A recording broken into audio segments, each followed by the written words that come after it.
Sahana vavatu Sahanau bhunaktu Sahaviryam karavavahai Tejasvinavadhitamastu Ma vidvishavahai. Om Shanti Shanti Shanti. May the Lord protect us. May He nourish us. May we acquire the capacity to study and understand the scriptures. May our study be brilliant and may we not cavil at each other. Om, peace, peace, peace unto us all. Dear brothers and sisters, loving Sai Ram to all of you. We welcome all of you for the online satsang of the Sri Sathya Sai Baba Center of Arcadia. We are continuing our study circle and the study guide, Unity is Divinity. And we are going to start on page 62. And I think you must have all received in the email communication how, in case you don't have the hard copy, how to download on the computer the soft copy and go to the right page. So this way it is easier for you to follow our discussion. So for the sake of continuity, I am going to discuss what we have been talking the last few weeks. This is the divine discourse given on the occasion of 1st January, New Year's Day by Swami in 2003. So just I'll give you always the highlights. It is always, this is Swami says Shravanam, Mananam and Nididhyasanam. So we heard it, but we need to recapitulate. That is the whole thing in scriptures. We need to go on thinking, rethinking. The more you think, the more the insights will come. And most importantly, putting into practice. So what are the highlights we discussed? Number one, Swami said, you may have the greatest scholarship. You must have mastered all the arts, sciences, and the scriptures. Second, you may be very powerful. You may be a great king who has conquered many kingdoms. Or you may be a great scientist. You explored space and went to all the various planets. Or you may be a great spiritual seeker who attained the various powers, occult powers, mystic powers. Or you may be such a good man, generous man, you gave anything in charity. But this is all not the great victory for a spiritual seeker. The spiritual seeker, real victory is mastery of the body, mind and senses. So what is the solution? Swami made it easy. Solution is bend the body, not just really bend the body in the service of others. And mend the senses, make sure the senses are used for the divine things and good things. We talked about how the eyes, ears, and tongue, body parts, everything should be used for the good. So that is mend the senses. And finally, end the mind. So first in the beginning, when you control the mind, in the beginning we try to still the mind. Then what we finally do is kill the mind. It looks cruel, but that is the one which causes us all agitation, the mind. So restlessness, our pain. So this is the solution. This is what Swami started. Next, Swami said for a spiritual seeker, the importance of speech. He says, always be truthful and always be pleasant.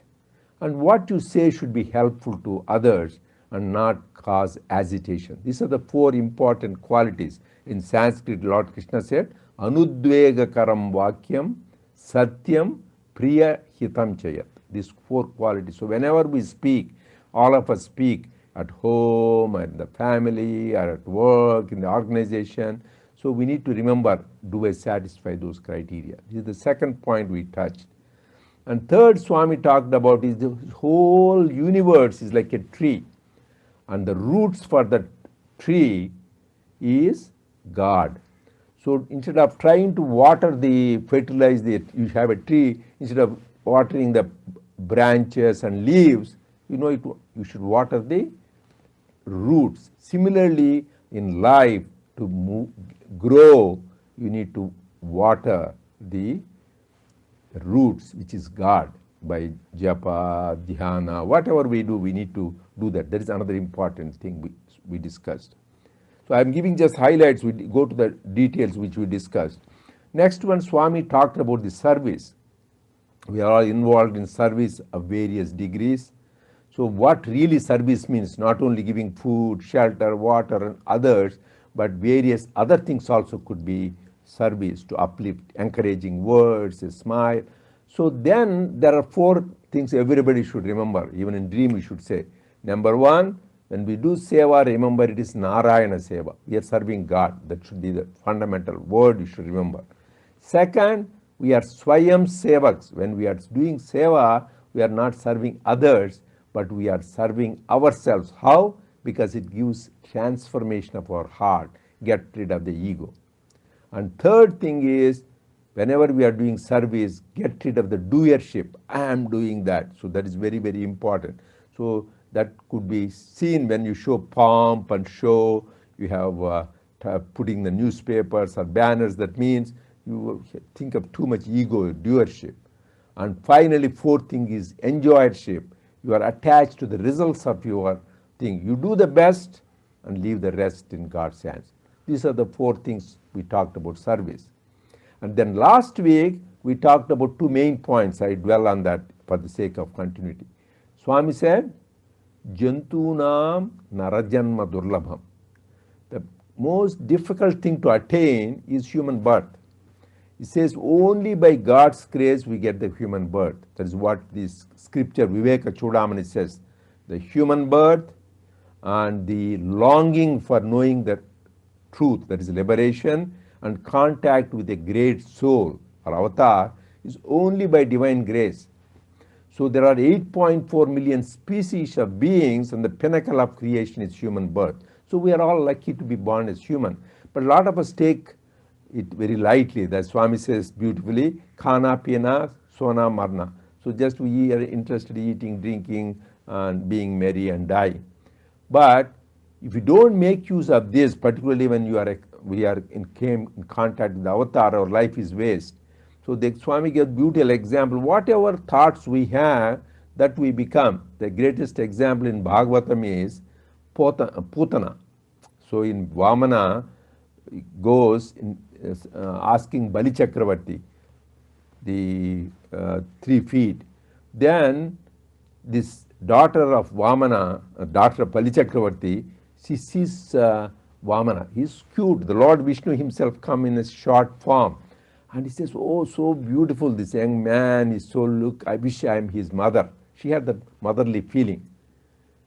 So because he was so nice and he was so with brilliance and he is so sattvic, then meanwhile she saw her father is being sent to Netherlands. He put his feet on his head, her father, and was sent to Netherlands. She was shocked. She gets so mad, I am going to kill this man, such a bad person. So she had that both positive feelings that I want to be the mother, and then second negative, I want to kill. So what happens in the time of Krishna avatar, she was born as Putana. Putana is the demoness which was responsible for killing Krishna, because she took Lord Krishna from Mother Yashoda and to breastfeed him with the pretext of breastfeeding, but she wanted to give so she fulfilled her desire of being a mother.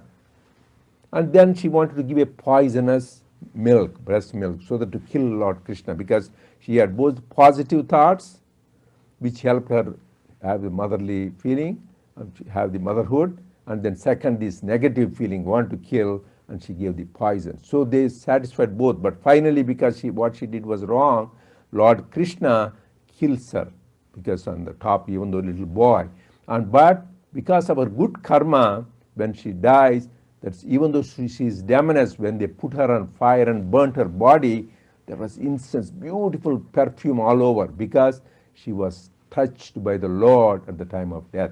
Why I am telling this is very important. What the thoughts we have is the one which will make us decide next life or whether you won't be born again. That is why Lord Krishna says, Om Ityekaksharam, so Brahma. So this is Brahman in Lord Krishna in chapter 8 and shloka 13 should say. Just who thinks about Om, because that represents the Vachika Parabrahman, just he won't be born again. So this is said because last minute you think about Parabrahman. So that is why very important is what the thoughts you have. If you have bad thoughts, a lot of you need the Shridi Charcharita, we talked many times. So the two people, they fought against each other. Veerabhadrappa, Channabasappa, I don't need to say. One was born as a snake, another as a frog. And two brothers also who were killed each other. So Shidi Baba was going around and saw two goats. They said they were brothers in their previous life, and he was touched by compassion and gave them peanuts to eat. So even Swami, there were two dogs, and Swami said they were his classmates before.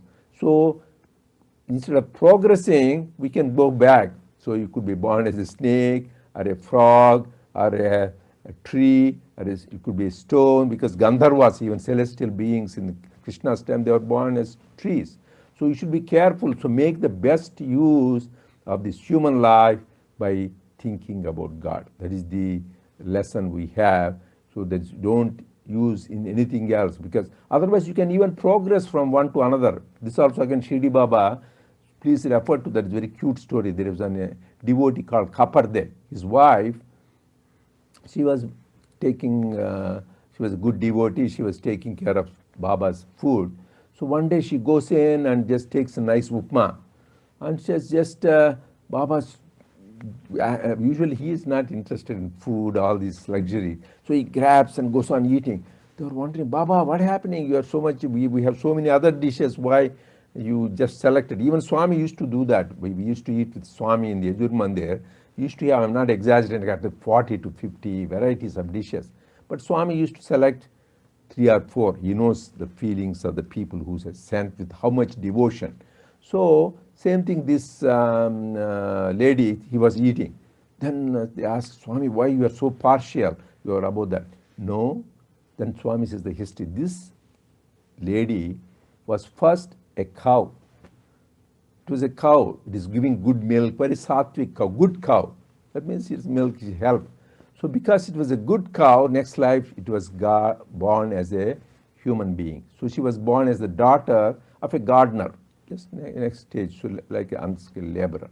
Then because she was good, she was born in a Vaishya family, business family. And then she married a Kshatriya. And then next life she was still good. Then she was born as a Brahmin this life, because she progressed so much. Now she has so much love for me, and I am going to give her so much love. You see that? You can go back, or with good deeds you can come up all the way from cow to this, and Kshatriya and Brahmin with good devotee. So the message is, let us make the best use of this life. How to do that? That also Swami we talked about it. To listen to the glory of God. That is the most important thing. So Leelas of the Lord itself is the greatest spiritual practice. That is what Bhagavatam is about. We talked about. So you know the story of the King Parikshit. He was destined to die in 7 days with a snake bite. And the solution was just he listened to the Bhagavatam for 7 days. What happened? He was liberated. Just 7 days. But he was lucky. He knows when he is going to die in 7 days. But we don't know. The Swami says, photographer says, be ready, and clicks the photo, but the Yama, the god of death, doesn't give you a warning. You never know when he clicks the thing. We all see how, particularly in these days of COVID pandemic, people in 30s, 40s, they are today, and their water bubble are gone. So you should always be ready. For that, go on listening to the glory of God. There is another beautiful story in Bhagavata. There is a king called Khatwanga. You know that? This is a king Khatwanga. There was a war between demons and the devas, Rakshasas and devas. So then this man helped. He was a great king. Then after winning the war, this demigod said, what do you want? You want any boon? He says, I want liberation. He says, that we can't give. That's why I said human birth. Swami said, Chine punye martya loka vishanti. Even demigods have to be born as humans to attain liberation. That is why so valuable is the human birth. So he was, they said, we can't do that. Then what can you do? Then I want to know when I am going to die. Then they said, you are going to die in 24 minutes. My God, in 24 minutes I am going to die. Then he says, let me completely focus on the lotus feet of Lord Krishna.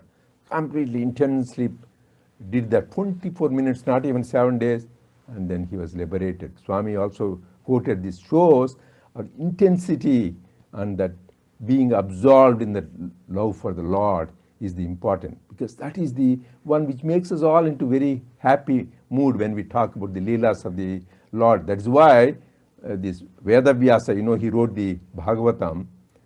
So he wrote also codified the Vedas, right? He wrote 18 Puranas, and he wrote any Brahma Sutras. He did many scriptures, but he was unhappy. He was depressed, dejected. He did so many scriptures. Then the Narada comes, hey, why you are so depressed? Because I wrote, I don't know, my mind is not peaceful, I'm not happy. Then he said, the thing you need to do is write the glory and this divine sport, Leelas of the Lord. Then he writes this Bhagavatam. That is why Bhagavatam is nothing but the divine stories. Swami says, everything has a beginning and end. Ramayana, it has a beginning and end. Mahabharatam has a beginning and end. But Bhagavatam has no end at all. Because the avatars will be going on, coming. Each time, like Shirdi Baba came, his Bhagavatam is there.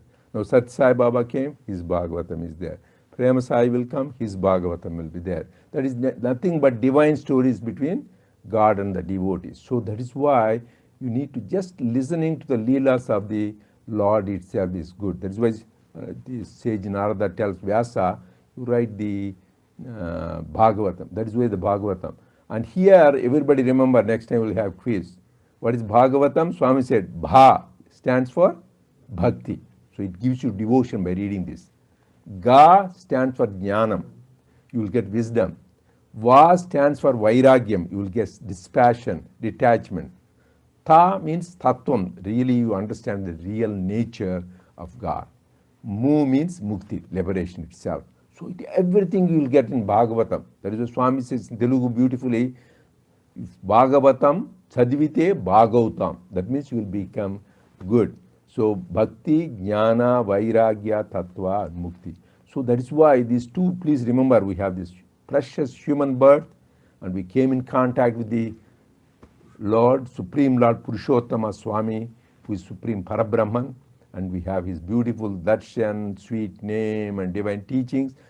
And here we enjoy his Leelas, which have come in so many things, Satyam, Shivam, Sundaram, in so many books. Just revel in those beautiful Leelas of the Lord. And each one of us, Swami has touched. The more we do that, the more we get the bliss. That is the real Bhagavatam. That is the way towards moving to the goal. So these are the main points I wanted to touch, because and now we'll continue on page 62 and go on. Thank you, Dr. Reddy. Sairam, brothers and sisters, we are on page 62, second column. If there are any questions or comments you have, please send them by Zoom on chat, and we'll try to address them if time permits. When you see smoke emerging from the hills, it is an indication that there is fire.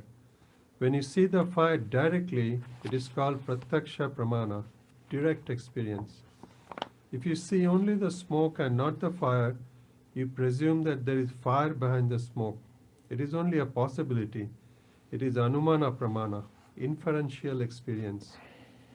It is possible that sometimes fog appears as smoke, and actually there may not be fire in the hills. Therefore, anumana pramana gives rise to doubt.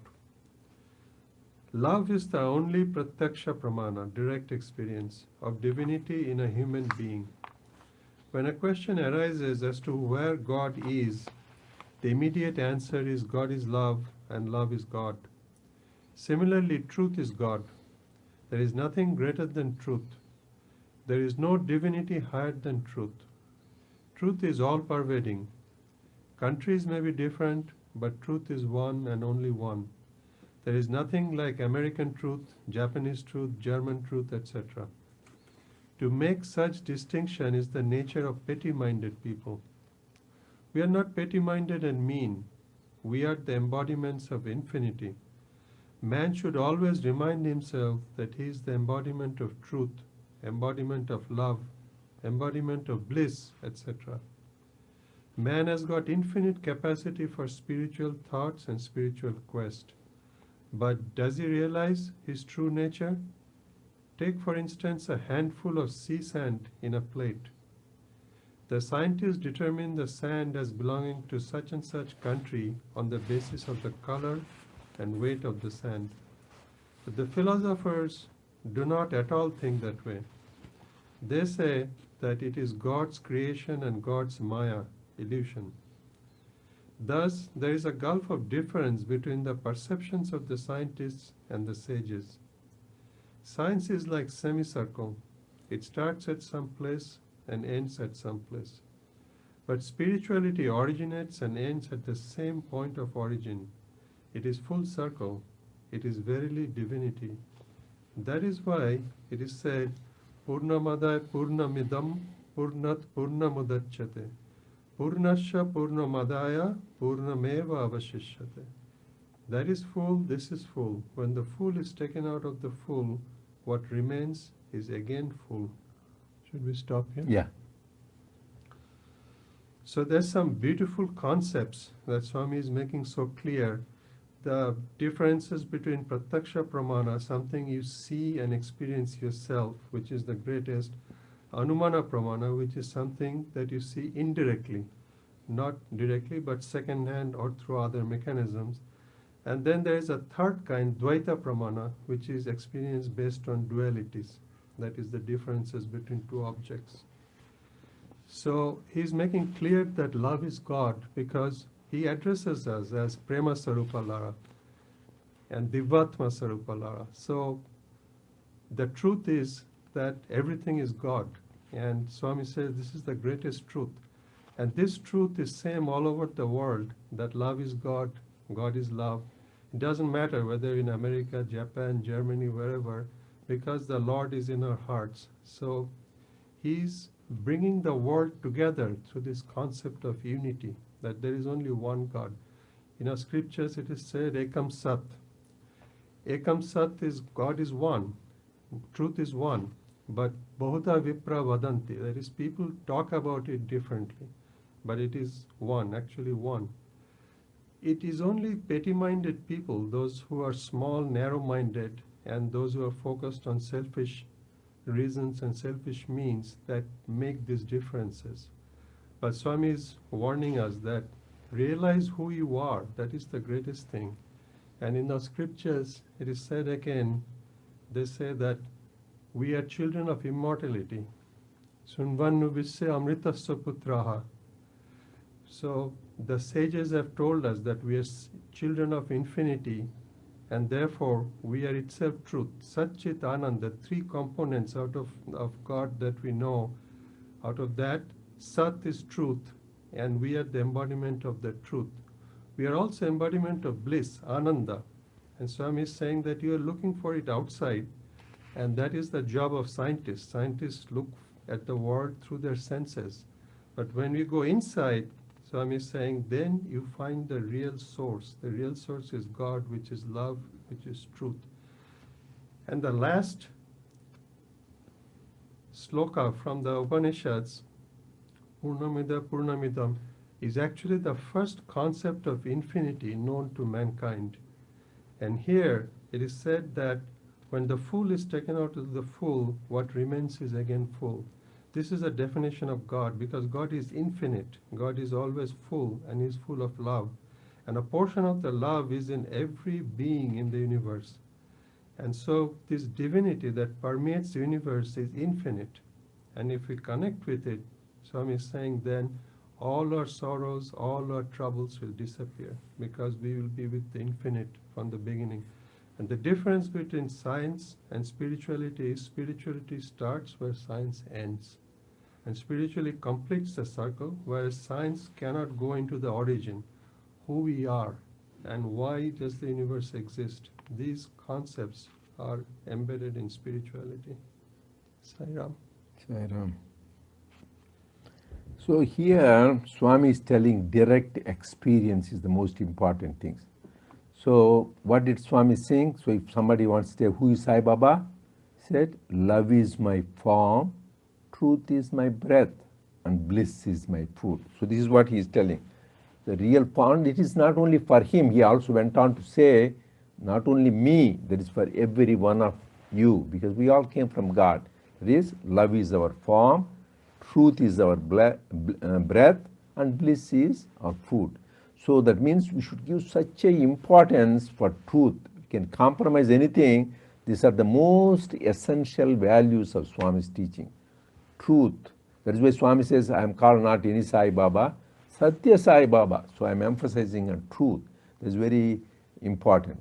And also is embodiment of love. Anything you want to call, and you give the example. We have so many people. Lord Rama, he was about to be coronated the next minute, and he was sent in exile, and he has to be like an ascetic. So here, why? Because to keep up the word of the master. Nowadays, people don't have thought and word and deed. They don't keep up the word, so they don't have any value. That is why the world is going into ruin. So the important thing is never compromise truth.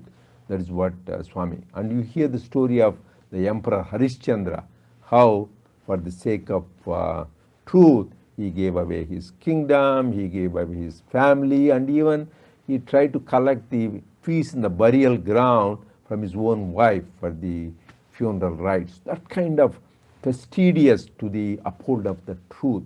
People now, they say one thing, that was manas ekam, vachasekam, karmanyekam, mahatmana. What the good people, what they think, what they say, and what they do is same. That is what we should. Whereas people think something, say something, do. That is duratmanaha. They are the bad people. So the truth. That is why Mahatma Gandhi, father of our nation, so he was inspired when he saw that play of Harishchandra, and that is where he decided, at all costs, that is why he was inspired to follow truth, and he wrote his biography was My Experiments with Truth. So that is why Swami gave so much importance to truth. So all the guides, scriptures we read, gurus we have, they all are like guideposts. Swami says, finally you have to experience yourself. So Swami gave an example. Somebody says, this beautiful Alfonso mango is there. Somebody says, it's so nice. He says, how is it? Oh, it is round, this color is there. When you open it, it's yellow. How is it? Very sweet. Any amount you describe, this description, you can show a picture, you can do. Once you eat it, that is what it is. It's so sweet. It's something, no other mango is like this. Any other thing. So you need to have that experience. Once you have that experience, it doesn't matter. Anybody says you don't care. Similarly, we should focus on having that experience with Swami. And we have. Some of us already experienced Swami's beautiful darshan or the interaction with Swami. So you need to relive those experiences. When you relive those experiences, it will cause bliss. Somebody says, oh, I didn't physically see Swami or interact with Swami. That he is omnipresent. So if you really have that intense love for him, wherever we are, he will give that experience. So that's what people still experience Lord Krishna, Lord Rama after thousands of years. But you need to have that intense devotion. That's why Swami says, have that, make everything your own experience. Then you don't, nobody, whatever people tell, you don't care. Yeah, my experience, I know what we are talking about. So that is this is Pratyaksha Pramana. For that, the best thing is love. Love is the source, the path, and the goal. We need to have that pure love for God. And here Swami is talking about science and spirituality. He says about handful of sand. As we said, spirituality begins where science ends. Swami cutely said, science is split of the spirit, whereas the spirituality is the science of the spirit. So this is where it shows the one thing shows the unity, that there is only one divinity in every atom. That is what spirituality shows. Whereas science goes in the material level, whereas science is, this is why it's called metaphysics. Above it is supra-conscious, is beyond the body, mind, and senses level. So there is an example. Suddenly, I remembered an incident where one of the geologists was with Swami. So in Prashant, in the good old days, and Swami showed him a little like sand. He showed him a little piece of stone. What is it? He said, Swami, he described it contains silica, carbon, real what it contains chemically, he was describing. Swami said, look, and then what had it become? It is a sugar idol of Lord Krishna. The same stone becomes sugar idol of Lord Krishna. He said, what is sugar idol of Lord Krishna? That is Lord. God is there.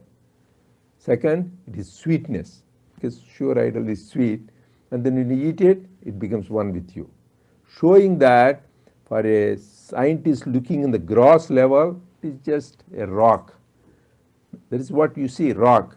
But a great person who has that divine vision, Divya Chechu, the same thing becomes a sweet representation of the divinity, Lord Krishna himself.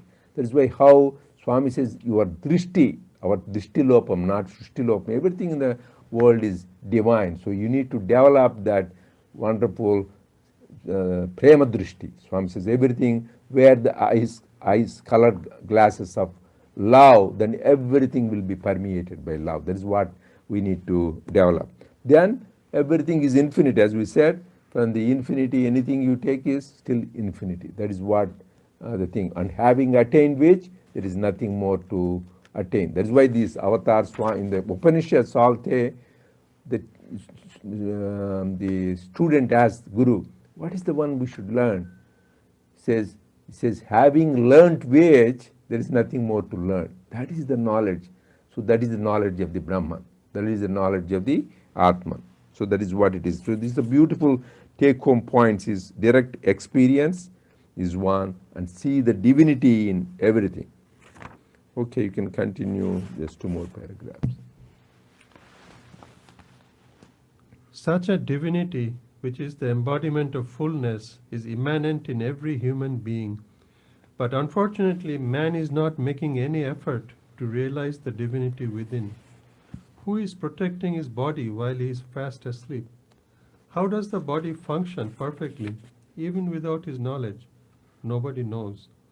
For creation, protection, and sustenance, for everything, God is responsible. Such a divine power is immanent in every human being. In spite of this, man is depressed in times of difficulties and is elated in times of joy. But this is not the goal of his life. His true goal is to maintain a perfect state of equanimity at all times and not to get caught in quote-unquote sorrows and joys. Pleasure is an interval between two pains. Therefore, we need not go in search of pleasure. It is very much within us. In fact, you yourself are the embodiment of bliss. Embodiments of love, always be happy and cheerful, for your innate nature is bliss. You need not go in search of happiness. Bliss emerges out of Atma. Whenever you wish for it, you will get it. Happiness is union with God. Therefore, always be in the company of God. Once you are in the company of God, happiness will follow you like a shadow. Could you stop here? Yeah, please.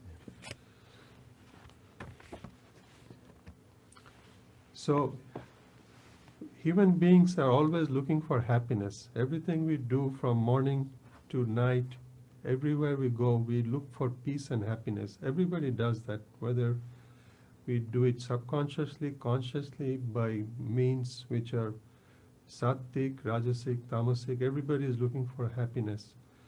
But we are not making an effort to realize the divinity, which is true happiness. Swami is reminding us that we are ourselves Satchidananda. Ananda is part of us, but that Ananda is not in the external world, it is inside us. So the energy, the entity, the being that runs the entire universe, we are part of it. And this is what Lord Krishna also said in the Gita that Dr. Reddy mentioned last time. Mamaivangsha jiva loke jiva bhuta sanatana. I am part of every being, the Lord said. Always. I've been always part of your being. But Swami is reminding us that if we realize that being, then we can be happy at all times. Whereas this sorrow and joy that we are experiencing are like ups and downs, and we get caught in that, and then we suffer, and sometimes we get elation. So this pleasure-pain complex that goes and comes is an artifact of our own mind. Swami says that everything you do, everything we do all the time is due to our own consciousness and our own efforts. So if you turn that effort inwards, he's saying Prema Sarupa Laras, you will always be happy, you will be always be Ananda Sarupa. And that happiness is simply union with God. The beauty of Swami's teachings is that he makes it so simple. This is the main teaching of the Vedas, that happiness is union with God, and this unity of the universe is something that one needs to realize through pratyaksha pramana, not through inferences, reading, but through actually experiencing that. So that is the message I understood. Sairam. Sairam, yeah, so Swami said we are repeatedly talking about this happiness is union with God. We had the various themes for our various birthday celebrations, for Guru Purnima. We had many study guides. But union with God means we need to be in the company of God. How to be in the company of God? God is with us. As Swami says, finally, you are God. So first you need to realize He's not somewhere in the what God is the what in heaven. He says, yes, He is in heaven, but He is here too. So to think God is there somewhere is ignorance. God is here is knowledge. That means He is with us, as repeatedly Swami says, inside us, above us, below us, behind us. So three mistakes we do. Don't confine God to a particular place. Don't confine God to a particular form and particular way of worship. So all forms repeatedly says, Sarvarupadharam Shantam, Sarvanamadharam Shivam. I am all names. I am all forms. We should have that conviction. Everything we do, when we are walking, when you see the trees, you see the Lord. When you see the beautiful mountains, when you see the rivers, when you see everything, you should see that this is nothing Sarvam Brahmamayam, Sarvam Shivamayam. That kind of experience, it is not theoretical. People experience that. We need to constantly practice this. But to have this happiness, Swami, to be with God, because Ramakrishna, Sri Ramakrishna said, three things important for a spiritual seeker. Bhakta, Bhagavan, Bhagavatam. So Bhagavan is God, Bhakta is devotee, Bhagavatam is, as we talked about, divine sports of the Lord. So there is no difference between them. He says they are three equally important. Actually, even Swami said one of the discourses, one of the senior devotees didn't believe me. There is no God without devotee, because only when there is a devotee to pray, there is a God. So all the three are important. That is why the company of the devotees and service to the devotee is very, very important. We all are part of the organization which bears His name. We should take the opportunity to serve everybody, more so particularly the devotees. That is the greatest good blessing and fortune we have. So he says, try to always be of service. Why? Because it is said, satsang is prescribed by all people. Satsangatve nisangatvam. Once you have the good company, you will get detachment, and this is who want to interested in this sensual pleasures. You get a little bit of dispassion. Nisangatve nirmohatvam. Once it is done, then our moha is gone, because we are always attached to this and deluded. So nirmohatve nischalatatvam. Once all that moha is gone, we have got that steady mind, nischalatatvam. Nischalatatve jivan mukti. That means we are liberated while alive. So people think, oh, I will be liberated after death. No, when you are alive, you are liberated. What is the sign? The sign is nischalatatve. Here is in the first above paragraph, equanimity. That is why Swami repeatedly said in that historic letter he wrote to his brother, he says, being equal-minded is devotion. That is why Lord Krishna says, Samatvam yoga uchyate. What is yoga? It is being equal-minded. Why? Samam Brahma. Samam is Brahman. So this maintaining the equanimity, and we see so many examples of the avatar, like Lord Rama, we repeatedly talk, he needs to be about to be coronated in the morning. Just that moment, he need to be go in exile. But he had the same, beautifully it is described, Raman, he has the same beautiful smile, peaceful countenance, he was in bliss. So that kind of, it is an extreme thing. You are about to be a king, now you are a pauper in the worldly sense, but nothing bothered. So that kind of maintenance, even Swami, many things he went through in young days, people putting him through various physical torture, pains, criticism, nothing bothered him. So actually when people say, Swami, they are writing bad things about you in the newspapers, they are talking about in the bus stand, he said, what are you doing? They are talking, they are putting my about me, they are spreading my name more than you guys. You are thinking about me only in the puja room. That kind of attitude, you should not be affected by the praise and blame. That is why Swami is talking about always maintaining this equal-minded state, shows how much we are advanced in spirituality. The wetness of the ground shows how much there is rain, right? A lot of rain, there is a lot of wetness of the ground. Similarly, if we have lots of love for God, it is reflected in our equanimity. If still we are tousled by the ups and downs, or agitated, unhappy, and depressed and elated, that means still we need to intensify our spiritual practices. These are the two important concepts we talked about. One is the satsang, and second, how to be in company of God, and third is maintaining equanimity. Okay, we'll continue and in the next week. Sai Ram.